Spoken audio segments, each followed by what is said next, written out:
Oh, these penguins are so adorable. I bet you they've never done anything wrong in their life. Wrong. Penguins are absolute freaks. Their divorce rate is 80%. Sometimes the females exchange adult activities for rocks, and this is what their mouths look like. Is this your cutie patootie? I didn't think so. In fact, there are tons of examples of animals that you would think are chill and cool, but in fact, they are actually insane. That is why I'm here today, to warn you about the dangers that exist behind seemingly innocuous looks. From dolphins to giraffes, I think it's time we had an honest conversation about nature.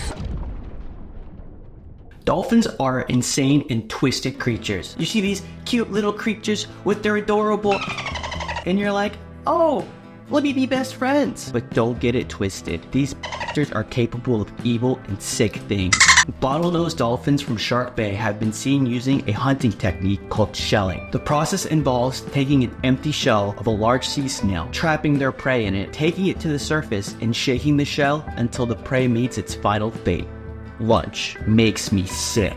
Another non-traditional use of sea life by dolphins is the use of pufferfish venom to get high. The Daily News reports, the dolphins were filmed gently playing with the puffer, passing it between each other for 20 to 30 minutes at a time, unlike the other fish that they had caught. At one point, the dolphins are seen floating just underneath the water's surface, apparently mesmerized by their own reflections. Flipper, it's 11 a.m. Don't you have a job? You're capable of so much more. And this is how you spend your life? Where's the porpoise? Another cheeky thing that dolphins do is steal from humans. These same bottlenose dolphins have been reported stealing from crab pots. The dolphins will shred the cage walls with their teeth and snouts to obtain the tasty snack inside. The fishermen changed the design of their traps, but the dolphins still found the setter, like it's a metal Tootsie Pop. If you find yourself out in dolphin territory, make sure you're checking your shoulder. You don't want to get caught belly up.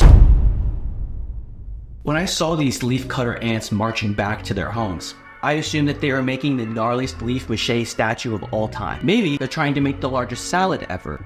I was wrong. Adult leafcutter ants eat tree sap. All these guys up here, they got full bellies. The purpose of these leaves is to feed their pet fungus. That's right. These ants keep a fungus at home and treat it like that one kid who graduated college, went home, and never left. They feed their fungus leaves or flowers, and in return, the fungus is fed to ant larvae to cultivate the next generation of insect servants. The relationship is I give you food, and in return, I feed you to my children. On second thought, I might need a new metaphor. The ants are so in tune with the fungus that they can detect the reaction to whatever they feed it and adjust the diet based on its response. This is a relationship that has happened for millions of years, which is about how long that kid is going to stay in that basement. Boom! Nailed the landing.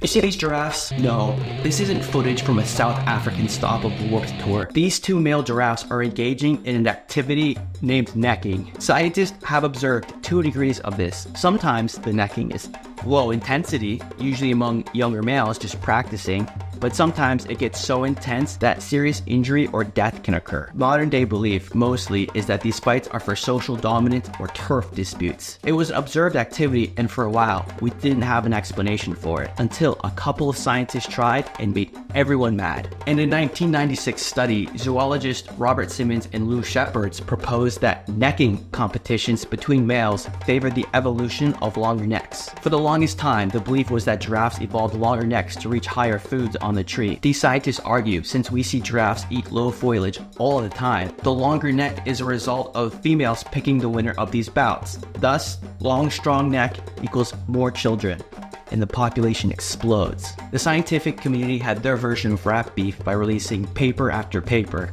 mostly disputing the original claim, but at the end of the day, we don't know the truth, and it remains somewhere in the middle.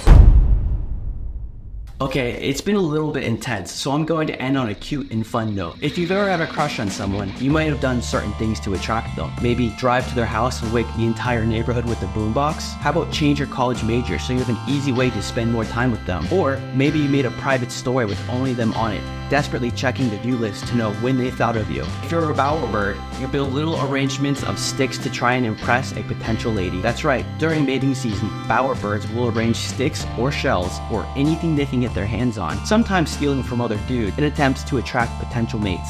The shapes of these structures are either avenues or maypoles, sometimes with little ornaments positioned around. Prospecting ladies will fly from bower to bower and see who catches their eye the most. When they get to the bower, the male will perform a little dance in hopes that it will be memorable enough for her to come back. These birds are polyandrous, meaning that the men with the best taste usually get the most women, and the ones with the worst taste go to sleep in a cold bed, hugging a pillow, just hoping a better day will arrive. And if there's a lady out there thinking, me and who?